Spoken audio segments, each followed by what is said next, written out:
Mis hermanos falsificaron documentos para quedarse con la casa familiar, pero cuando descubrí la verdad, no solo los denuncié, los dejé sin nada.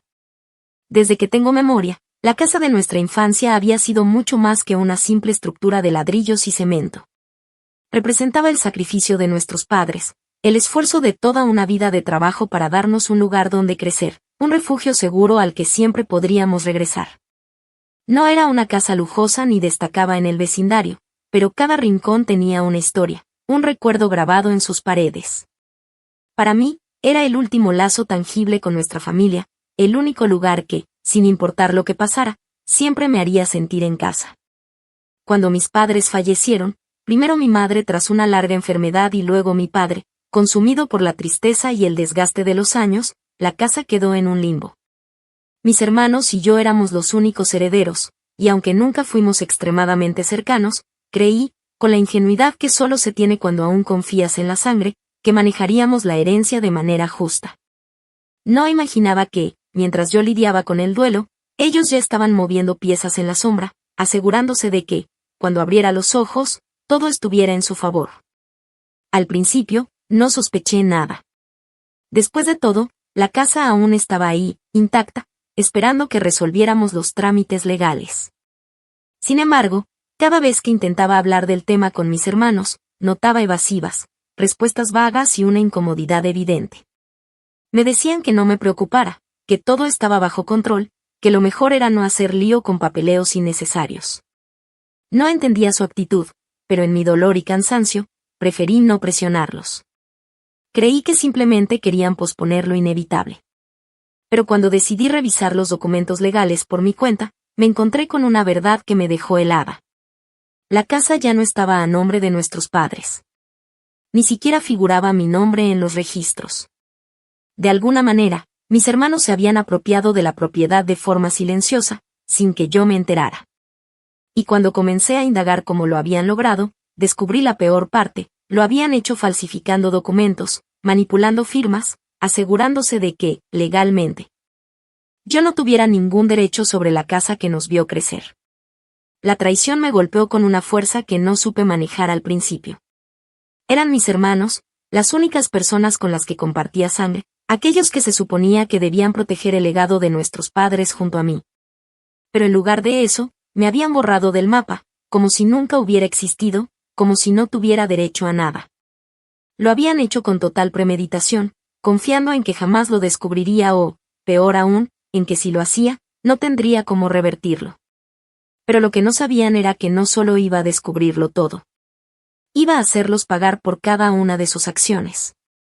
No solo iba a recuperar lo que era mío, sino que me aseguraría de que, cuando todo terminara, no solo se quedaran sin la casa. Se quedarían sin nada. Actualización 1. Pasaron varios meses desde la muerte de mis padres, meses en los que el duelo se mezclaba con una sensación de vacío que parecía no tener fin. El silencio de la casa era ensordecedor cuando la visitaba, las habitaciones seguían impregnadas con su esencia, sus cosas aún estaban ahí, como si en cualquier momento fueran a regresar. Pero la realidad era otra, y aunque me costara aceptarlo, la vida seguía su curso con la frialdad de quien no espera a que uno se recupere. Fue en ese tiempo cuando comencé a notar que algo no estaba bien, cuando las acciones de mis hermanos dejaron de ser simples evasivas para transformarse en un comportamiento cada vez más sospechoso. Desde el principio, había sido yo quien más insistía en hablar sobre la casa. No porque me moviera el interés económico, sino porque sabía que no podíamos dejarla en el abandono, que debíamos resolver el tema legal y definir qué haríamos con ella. La herencia, en teoría, nos pertenecía a los tres, y aunque siempre supe que ellos eran más desinteresados que yo en asuntos familiares, me parecía extraño que evitaran hablar del tema. Cada vez que sacaba la conversación, sus respuestas eran las mismas: un luego vemos, un hay cosas más importantes en que pensar, un no nos pongamos en eso ahora. Era frustrante, pero al principio lo atribuía a la falta de voluntad de enfrentar el asunto, a la pereza o incluso al hecho de que quizás, como yo, les costaba pensar en la casa sin nuestros padres en ella. Sin embargo, algo comenzó a cambiar con el tiempo. Sus excusas se volvieron más vagas, pero lo más extraño fue que, a diferencia de antes, ahora parecían nerviosos cuando les mencionaba la casa. Había una tensión en sus respuestas, una incomodidad palpable, como si esperaran que en cualquier momento descubriera algo que no debía saber. Aún así, intentaban disimularlo. Mi hermano mayor, con esa actitud condescendiente que siempre lo había caracterizado, me decía que no me preocupara, que él ya se estaba encargando de todo y que no tenía sentido meterme en cosas que no entendía. Mi otro hermano, más callado pero igual de manipulador, simplemente asentía a todo lo que el otro decía, dejando claro que estaban en sintonía, que cualquiera que fuera el plan, estaban juntos en esto. Fue entonces cuando comencé a sospechar. Había algo que no me estaban diciendo, algo que estaban ocultando, y aunque en ese momento aún no tenía pruebas concretas, mi intuición me gritaba que algo estaba mal. La casa debía estar a nombre de los tres, como legítimos herederos, pero ¿por qué evitar hablar del tema? ¿Por qué no me dejaban ver los documentos? ¿Por qué tanta resistencia cada vez que intentaba involucrarme en algo que, por derecho, también me correspondía? Decidí dejar de preguntar y comenzar a actuar por mi cuenta. No les dije nada, no les di razones para sospechar que ya estaba alerta. Si algo había aprendido en la vida, era que las personas que mienten tienden a cometer errores cuando creen que tienen el control. Y mis hermanos, con toda su seguridad en que yo nunca me daría cuenta, me habían subestimado. La oportunidad de verificar mis sospechas llegó cuando recordé que, antes de la muerte de mi padre, él mismo había insistido en que debíamos asegurarnos de que todo estuviera en orden con la casa. Me había mostrado documentos, escrituras, papeles que, en ese momento, no me pareció necesario revisar con detenimiento porque confiaba en que, llegado el momento, simplemente haríamos los trámites correspondientes. Pero ahora, con la sombra de la desconfianza creciendo sobre mí, me di cuenta de que necesitaba ver esos documentos de nuevo. Busqué entre las cosas que mi padre había dejado, revisé archivos, carpetas, cualquier pista que pudiera llevarme a la verdad. Y entonces encontré algo que me hizo dudar aún más. La última copia de la escritura de la casa que mi padre había guardado aún lo tenía como propietario único. No había rastro de ninguna transferencia, ningún indicio de que él hubiera hecho algún cambio antes de morir. Con ese documento en mano, fui directamente al registro de propiedad. Necesitaba verificar si había habido algún movimiento después de su fallecimiento, si la casa seguía legalmente en proceso de sucesión o si, como comenzaba a temer, algo más había ocurrido. Recuerdo haber llegado a la oficina con una mezcla de ansiedad y determinación, tratando de convencerme de que quizás solo estaba imaginando cosas. De que mis hermanos simplemente habían sido descuidados con los trámites y que no había nada de qué preocuparse. Pero cuando el funcionario revisó la información en el sistema y me entregó una copia actualizada del título de propiedad, todo lo que creía se derrumbó en un instante. La casa ya no estaba a nombre de mi padre.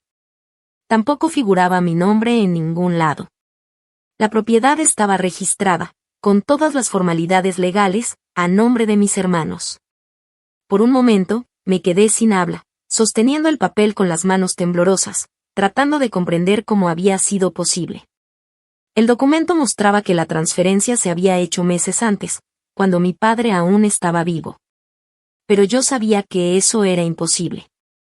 Él nunca me había mencionado nada sobre vender o ceder la casa, y, más importante aún, nunca habría tomado una decisión así sin informarme. Algo no cuadraba. Me costó unos segundos recuperar la compostura antes de hacer la pregunta clave: ¿cómo se había realizado la transferencia? El funcionario, con la indiferencia de quien ve casos así todos los días, me mostró una copia digitalizada de los documentos utilizados en el trámite. Y ahí lo vi. Las firmas de mis padres. Mi corazón latía con fuerza en mi pecho mientras miraba aquellas firmas que, a simple vista, parecían auténticas, pero que, en mi interior, sabía que no lo eran. No había duda. Mis hermanos no solo se habían apropiado de la casa, sino que lo habían hecho falsificando documentos, cometiendo un fraude con la absoluta confianza de que jamás lo descubriría. No sé cuánto tiempo estuve de pie en esa oficina, sintiendo como la ira y la traición se entrelazaban en mi interior hasta convertirse en algo insoportable. No era solo el hecho de que me habían robado la casa.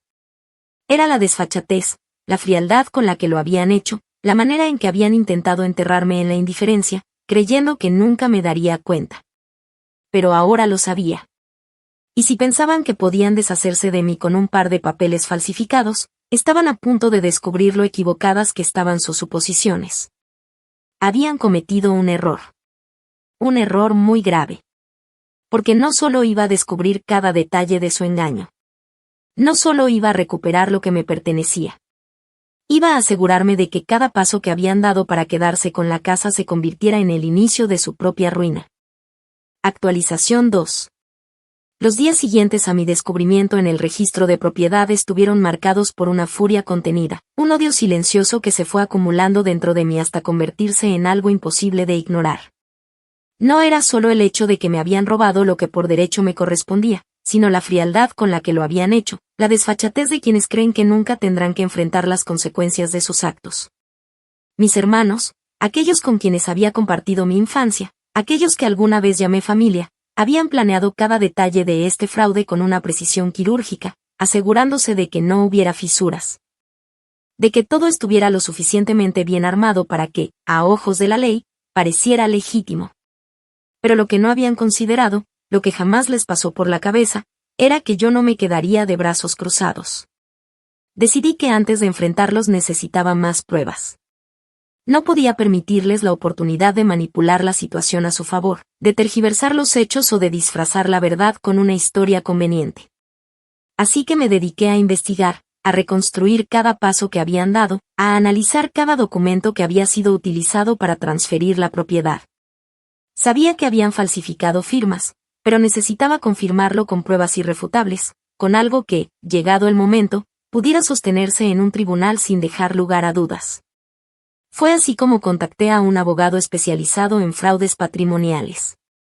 Recuerdo haber llegado a su oficina con una carpeta repleta de documentos, con copias de escrituras antiguas, con registros de propiedad, con pruebas de que hasta el último día de su vida, mi padre nunca había manifestado la intención de transferir la casa a mis hermanos.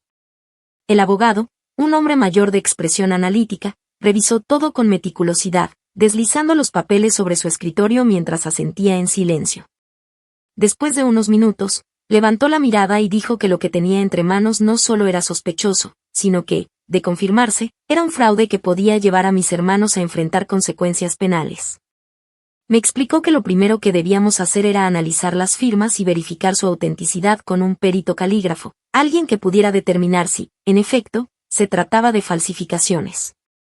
Esperé con paciencia, aunque por dentro me carcomía la impaciencia, la urgencia de verlos caer en su propia trampa. No tardó mucho en llegar la confirmación. Las firmas de mis padres en los documentos de transferencia no coincidían con las originales. No solo habían sido falsificadas, sino que el perito encontró evidencias de que habían sido copiadas de otros documentos mediante técnicas burdas, con trazos temblorosos que, a simple vista, podían pasar desapercibidos, pero que bajo análisis detallado resultaban irrefutables. En ese momento supe que ya no había vuelta atrás. La evidencia era sólida. Mis hermanos no solo me habían robado, sino que lo habían hecho cometiendo un delito grave. Y si ellos habían sido lo suficientemente crueles como para traicionarme de esa manera, yo no iba a ser menos implacable en mi venganza. El siguiente paso era enfrentarlos. No podía permitir que siguieran creyendo que se habían salido con la suya, que habían logrado despojarme de la casa sin consecuencias. Así que planeé cada detalle de nuestra confrontación. No iba a caer en sus juegos, no iba a permitir que me manipularan ni que intentaran convencerme de que todo había sido un malentendido. Fui a verlos sin previo aviso, asegurándome de que no tuvieran tiempo de preparar excusas ni de alinear sus versiones. Recuerdo la expresión de sorpresa en sus rostros cuando me vieron aparecer. Mi hermano mayor intentó mantener la compostura, como si nada estuviera ocurriendo, como si yo simplemente hubiera pasado por allí a hacerles una visita casual. Con esa arrogancia que siempre lo había caracterizado, cruzó los brazos y me dijo que si había venido a hablar de la casa, estaba perdiendo el tiempo, porque todo ya estaba resuelto y no había nada más que discutir. Respiré hondo, conteniendo la rabia, y sin perder la calma, saqué los documentos que había traído conmigo.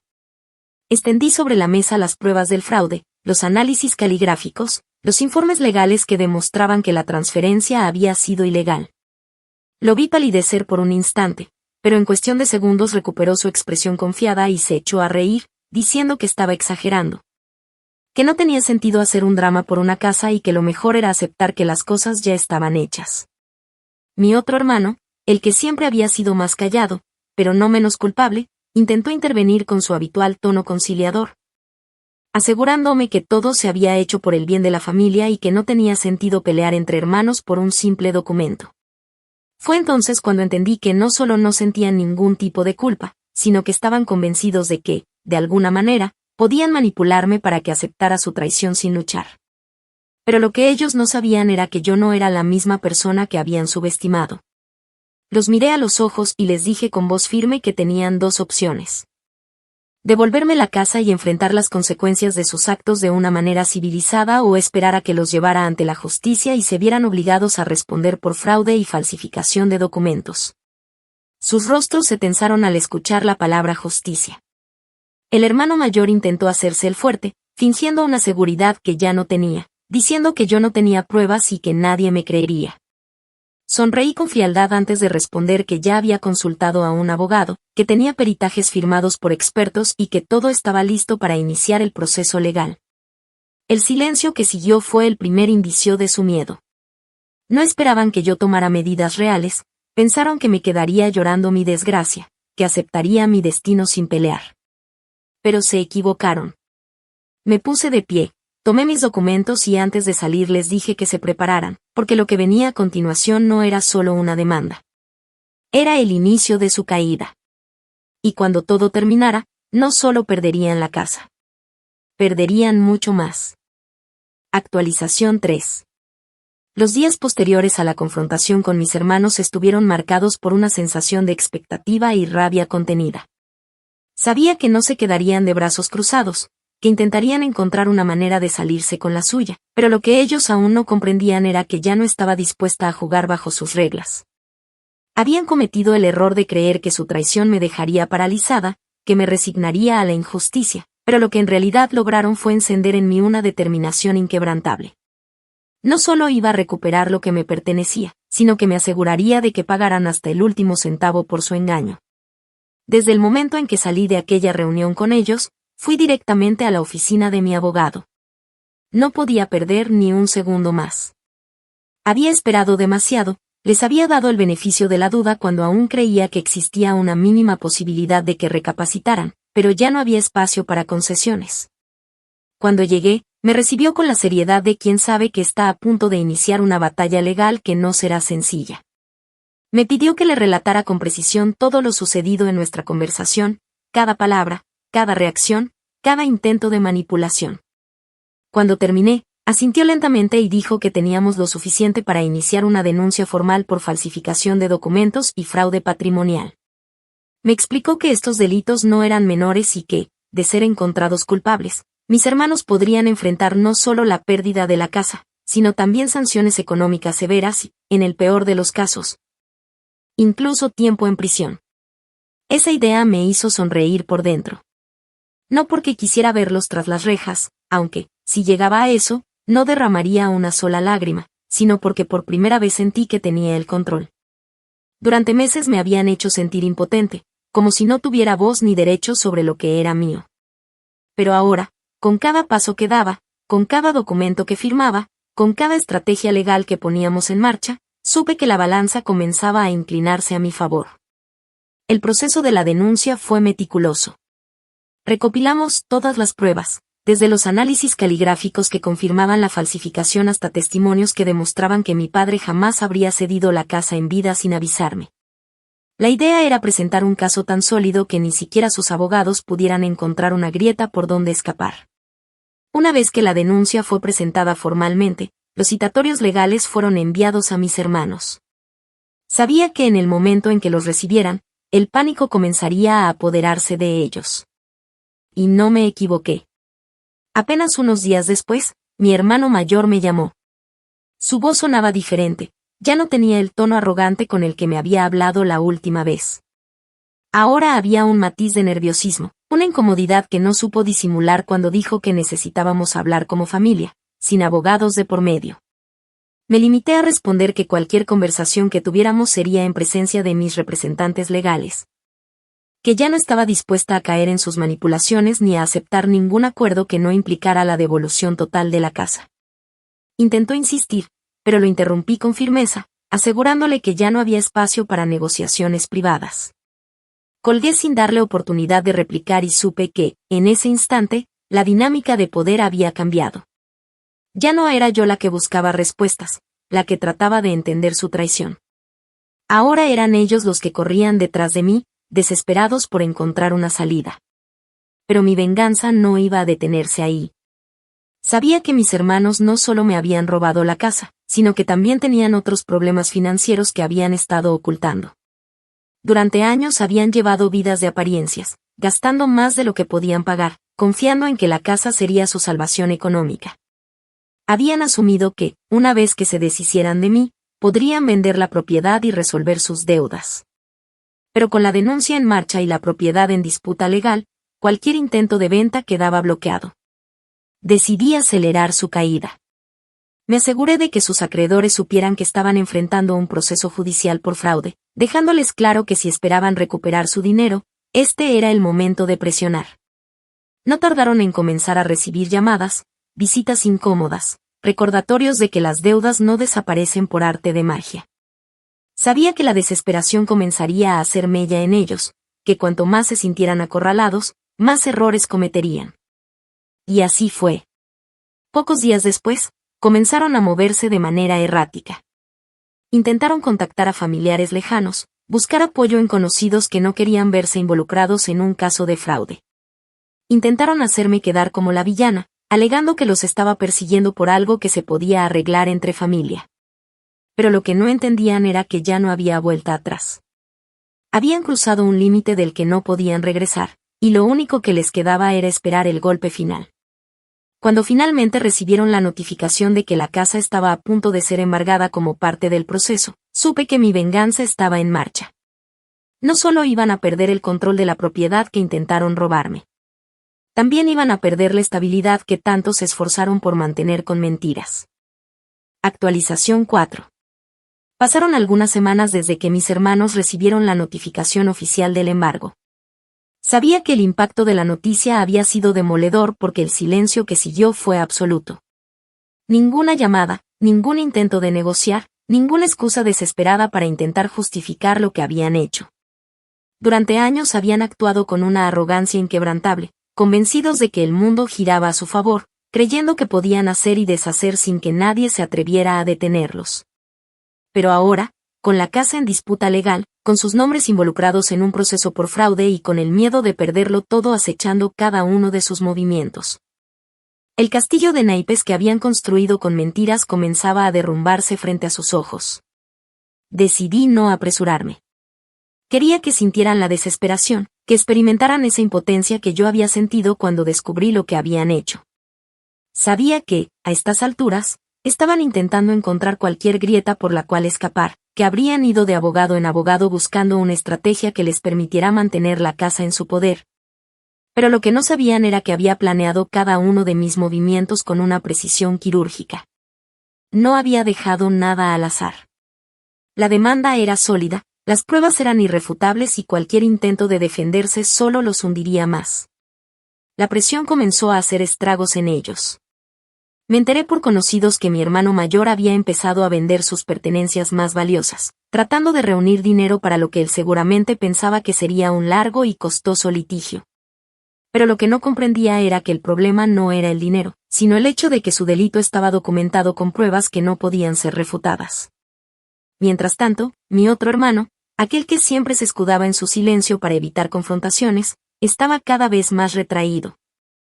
Desesperado por evitar las preguntas de amigos y familiares que ya comenzaban a sospechar que algo no estaba bien. No pasó mucho tiempo antes de que la noticia de su situación financiera se esparciera, y fue entonces cuando su ruina dejó de ser solo un asunto legal y comenzó a convertirse en un castigo social. Asegurarme de que su círculo cercano supiera la verdad fue un paso crucial en mi venganza. Durante toda su vida, mis hermanos habían construido una imagen de éxito basada en falsedades, en apariencias que no podían sostener. Se jactaban de ser personas responsables, trabajadoras, de aquellos que siempre encontraban una manera de salir adelante sin importar las circunstancias. Pero ahora, con el peso de la demanda encima y con la realidad de su fraude expuesta, el desprestigio era inevitable. Las miradas de respeto se convirtieron en susurros a sus espaldas. Las invitaciones a eventos comenzaron a escasear y aquellos que alguna vez los habían considerado figuras confiables empezaron a distanciarse con el sigilo de quien no quiere verse involucrado en un escándalo. Pero aún faltaba el golpe final. Sabía que, a pesar de todo, todavía se aferraban a la esperanza de que, de alguna manera, lograrían dar vuelta a la situación. Lo confirmaron cuando intentaron una última jugada desesperada, contactar a viejos amigos de la familia para que intercedieran por ellos. Recibí llamadas de conocidos que intentaban persuadirme, sugiriendo que tal vez lo mejor era llegar a un acuerdo y que al final seguíamos siendo familia. Escuché cada una de esas llamadas con una paciencia fingida, dejando que creyeran que sus palabras tenían algún efecto en mí, cuando en realidad solo me daban más razones para seguir adelante con mi plan. La última en llamarme fue una tía que había sido cercana a mi madre, alguien a quien, en otro tiempo, tal vez habría escuchado con más apertura. Con un tono de voz que intentaba sonar comprensivo, me dijo que la familia siempre debe estar por encima de todo y que nada justifica destruirse entre hermanos por un asunto material. La dejé hablar, la dejé apelar a la nostalgia, a los recuerdos de la infancia, a los valores que mis padres nos habían inculcado. Pero cuando terminó, respondí con frialdad que mis hermanos habían destruido la familia el día que decidieron falsificar documentos para robarme la casa y que, si realmente les preocupaba la unidad familiar, deberían haberlo pensado antes de actuar como delincuentes. Después de esa llamada, ya no hubo más intentos de conciliación. Sabían que no iba a ceder, que no había espacio para el perdón ni para la negociación. Y entonces, finalmente, llegó el día del juicio. Cuando los vi entrar en la sala, noté de inmediato la diferencia en sus expresiones. Ya no eran los hombres confiados que meses atrás me habían tratado con condescendencia. Ahora eran dos figuras desgastadas, con el peso de la desesperación reflejado en cada movimiento. Mi hermano mayor evitaba mi mirada, manteniendo la vista fija en la mesa frente a él, mientras que el otro apenas podía disimular la ansiedad que lo carcomía. Me senté con calma en mi lugar, con la serenidad de quien sabe que ha ganado antes de que la batalla siquiera comience. El proceso fue meticuloso. Mis abogados presentaron las pruebas con precisión, desglosaron cada detalle del fraude, mostraron las pericias caligráficas que confirmaban la falsificación de firmas, los documentos que probaban que la transferencia había sido ilegal, los testimonios que respaldaban mi versión. No hubo espacio para refutaciones, no hubo manera de evadir la verdad. Los abogados de mis hermanos intentaron argumentar que todo había sido un malentendido, que no hubo intención de perjudicarme, pero las pruebas eran tan contundentes que cada intento de defensa solo los hacía quedar peor. Cuando el juez dictó su fallo, la sala quedó en completo silencio. La propiedad volvía legalmente a mi nombre. Mis hermanos eran hallados culpables de fraude, con sanciones económicas que los dejarían en la ruina. Pero lo mejor, lo que realmente disfruté, fue ver la expresión en sus rostros cuando comprendieron lo que eso significaba. Habían perdido la casa, habían perdido dinero, habían perdido el respeto de quienes los rodeaban. Y lo peor de todo era que sabían que ellos mismos se habían cavado su propia tumba. Salí del tribunal sin mirar atrás, con la satisfacción de saber que la venganza había sido ejecutada con precisión. No solo había recuperado lo que era mío, sino que había logrado que sufrieran cada paso del proceso, que sintieran la desesperación, la humillación y el miedo de perderlo todo. No me quedó ninguna duda de que, cuando se vieran obligados a vender sus últimas pertenencias para pagar las multas, cuando fueran rechazados por aquellos que antes los respetaban, cuando se encontraran solos, sin la seguridad que les daba la casa que intentaron robarme, entenderían que el precio de la traición siempre se paga. Y yo me aseguré de que pagaran hasta el último centavo.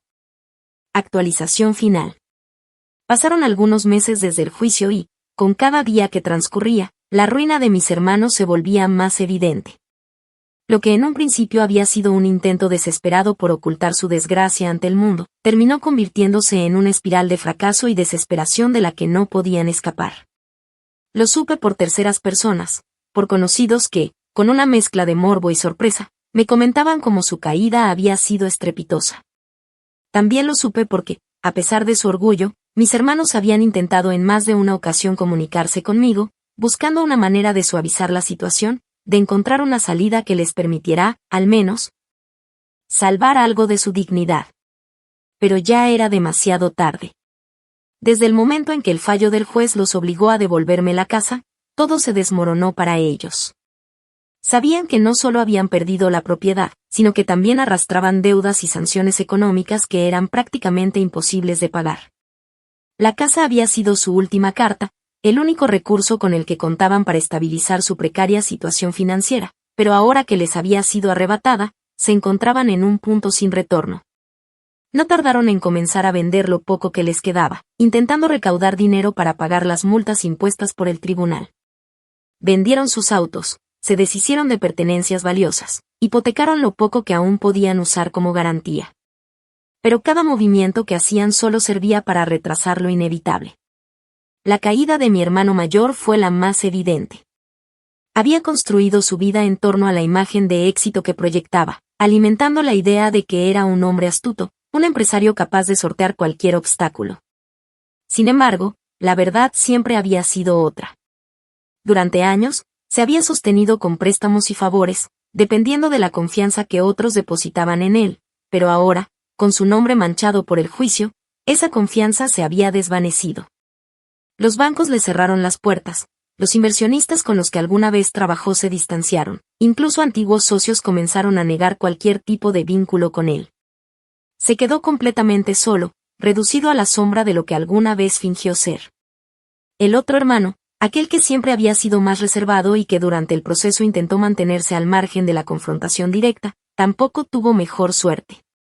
Sin la seguridad económica de la casa, sus deudas comenzaron a acumularse rápidamente, y al poco tiempo, se vio obligado a abandonar la vida cómoda a la que se había acostumbrado. Me enteré de que, tras agotar todas sus opciones, terminó dependiendo de la generosidad de amigos y conocidos, viviendo de prestado, intentando mantenerse a flote con trabajos eventuales que apenas le permitían cubrir lo básico. Para alguien que siempre había sido tan cuidadoso con su imagen, tener que pedir ayuda debió haber sido una humillación insoportable. Mientras ellos se hundían, yo disfrutaba de la tranquilidad de haber recuperado lo que era mío. La casa, aquella que intentaron arrebatarme con engaños y fraudes, volvió a mis manos, y con ello, la sensación de justicia que había anhelado desde el principio. Cuando regresé por primera vez después del juicio, me tomé un momento para recorrer cada rincón, para reconectar con los recuerdos que, por un tiempo, habían sido ensombrecidos por la traición. Todo estaba como lo recordaba, aunque la energía de la casa había cambiado. Ya no era un lugar cargado de incertidumbre y tristeza. Ahora, era un símbolo de mi victoria. Decidí no venderla. Sabía que, después de todo lo que había pasado, merecía ser yo quien la habitara, quien la llenara nuevamente de vida. No era solo un bien material, era el testimonio de que no me habían derrotado, de que había luchado por lo que me correspondía y había ganado. Y aunque en algún punto de este proceso había pensado que, quizás, llegado el final, sentiría algún tipo de compasión por mis hermanos, la verdad es que no lo hice. No hubo espacio para la lástima, porque ellos nunca la tuvieron conmigo. No se detuvieron a pensar en el daño que me causaban, en lo que significaba para mí perder la última conexión tangible con nuestros padres. No mostraron ni un atisbo de remordimiento cuando creyeron que se habían salido con la suya. Y si ahora estaban pagando las consecuencias de sus actos, si estaban enfrentando la soledad, la ruina y el desprecio de aquellos que alguna vez los rodearon, entonces no era más que el resultado de sus propias decisiones. Nunca volvimos a cruzar palabra. Nunca recibí una disculpa sincera, nunca hubo un intento real de redención por su parte. Pero tampoco lo esperaba. Sabía que su orgullo les impediría admitir la verdad, que preferirían aferrarse a la narrativa de que fueron víctimas de su propia torpeza en lugar de aceptar que su avaricia los destruyó. Y eso estaba bien para mí. No necesitaba su arrepentimiento, ni su redención, ni su reconocimiento. Lo único que necesitaba era verlos caer. Y me aseguré de que cayeran hasta el fondo.